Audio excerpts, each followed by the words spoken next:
Hey, what's going on, guys? Welcome to the Ruslan G channel. My name is Ruslan G, and if it's your first time to the channel, go smash that subscribe button because you got a lot to gain and nothing to lose. So hopefully you guys enjoyed this episode. As you probably already know, I'm gonna be answering all of your Tesla and Turo questions. I have been doing Turo for about a month now, and I've gotten a lot of questions, both online and offline, about the car, and mostly about Turo itself and how certain things work, and if it's profitable, is it worth doing, and all that jazz. I don't wanna spoil too much, but if you haven't seen my latest episode where I talk about exactly what I made in my last 2 trips, I'm gonna link it up here on one of the sides here in the info bar. It's gonna pop up. If you haven't seen it, go check that out. And if you have any other questions after you're watching that episode or this one, you can actually leave them down in the comment section below. I see all my comments and I respond to all of them as well. So hopefully you guys enjoyed this episode. Without further ado, let's dive into the video.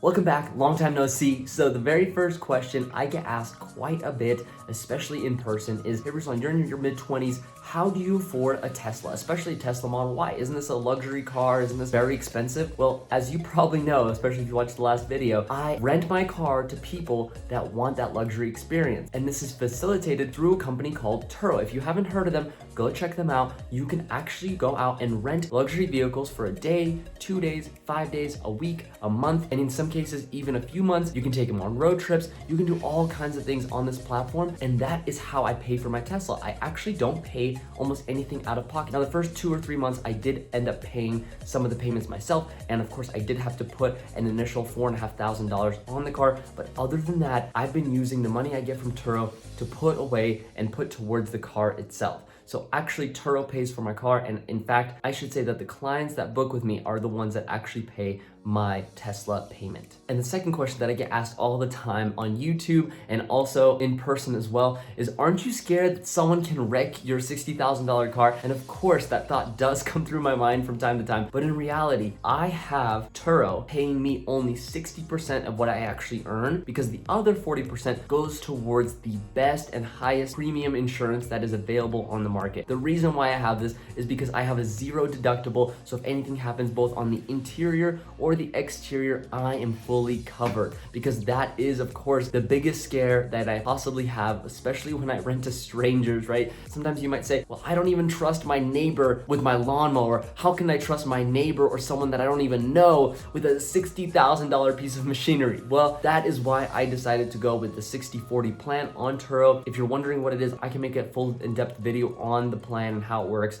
But essentially all it is Turo pays me 60% of the total profits that I make renting out my car, and Turo gets to keep 40% of that to cover the insurance costs in case anything happens. And luckily, knock on wood, nothing has happened to my car, and fingers crossed that everything is gonna go smooth sailing from here on out, and I don't have to ever make a claim. That would be optimal. Now, another question that I get asked specifically on the Tesla and through Turo is, who pays for the charging, right? With gas-powered cars, if you were to rent on Turo, because you can rent a ton of cars on there. Let's say I rented, a Toyota Prius or something, and I had to go and fill up the car. Now, of course, normally the person renting it would swipe their credit card at a gas pump and pay for it, right? But with Teslas, the account is actually linked to my credit card. So when they pull up to a supercharger, they plug that supercharger plug right into my car, it automatically starts billing me. There's no swiping of the credit card, there's nothing like that. It's already linked to my account. So who pays for that? Well, obviously I pay for it at first, but then after the trip is over,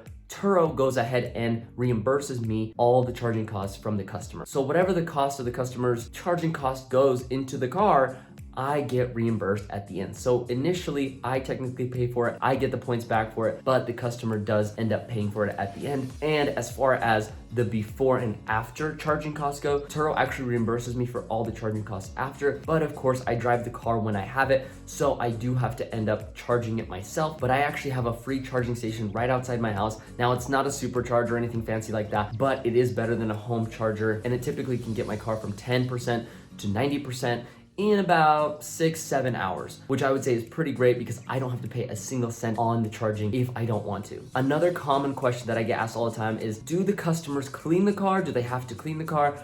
or do you clean the car yourself? So the beautiful thing about Turo, I can actually have someone clean the car for me, but what I prefer is I clean the car myself. And the perk of doing this is I can actually charge the previous client for some of the cleaning costs. So if they make it really dirty, really muddy or something like that, I can go ahead, clean the car, and then ask for a reimbursement of something like 20, 25 bucks, whatever the cost of cleaning the car is from the client that dirtied the car. Other than that, I clean the car myself. I do all the hard labor, all the manual labor. Another common question that I get asked all the time is, has it slowed down? Has business slowed down because of the pandemic? And because I'm in a service-based business, most service-based businesses have slowed down. You know, my mom's massage therapy business has slowed down quite drastically. It's of course now picked up again, but for many people in the service-based industry, business has slowed down, unfortunately. But in fact, I wouldn't really know because I actually got on Turo at the end of August when the pandemic was already slowing down, right? Not as many cases are going up. People are actually starting to travel more.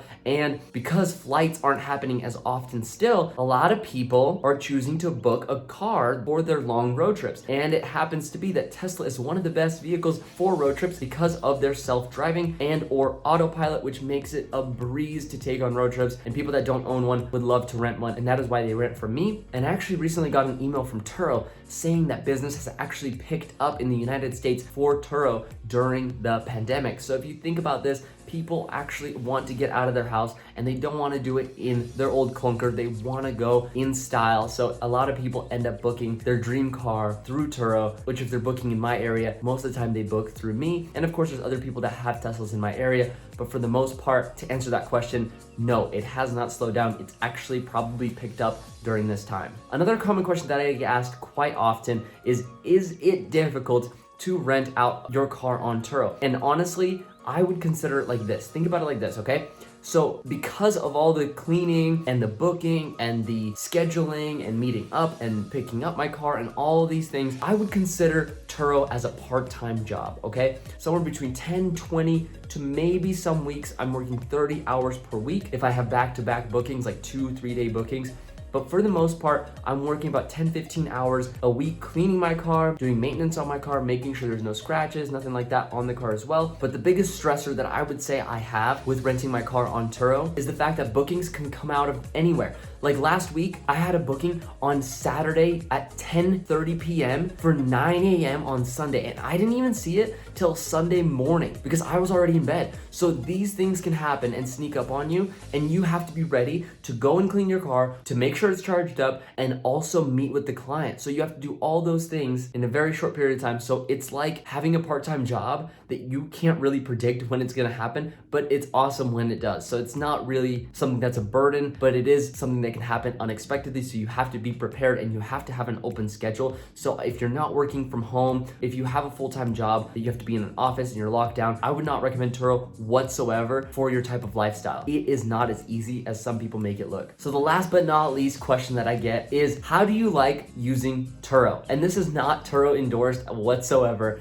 but honestly, for the most part, I get to meet some really cool people in different types of industries that are all Tesla enthusiasts. So for me, it's a lot of fun. I get to talk to them for maybe, 30 minutes, chat about the car, chat about Elon Musk and all these fun things. So for me, that is the most joy that I get out of the experience, is I get to meet some really cool people. And other than that, I just love sharing my Tesla Model Y with these folks and everyone that wants to possibly buy one in the future. So hopefully you can enjoy it too. Go rent one in your area. And if you're in Salt Lake City, go rent mine. I would love to have you as a client. It's honestly super, super fun, especially taking a road trip in the car. There's nothing like it. And that's it for the video. So hopefully you guys enjoyed this one. And like I said, if you have any other comments or questions that you want to leave down in the comment section below, I'm more than happy to check those out. If there's anything else you'd like to see in a future video, you can leave them down there. Also, if you're looking to buy a Tesla in the near future, I have a link down in the description below where you can book your Tesla and get 1,000 miles of free supercharging. So if you're looking to buy one anyway, you might as well use that link and get your free 1,000 miles. And it also gives me 1,000 miles, so we both win. Just make sure to let me know when you get your car, because I love to see more people join the Tesla family. So without further ado, hopefully you guys enjoyed this one.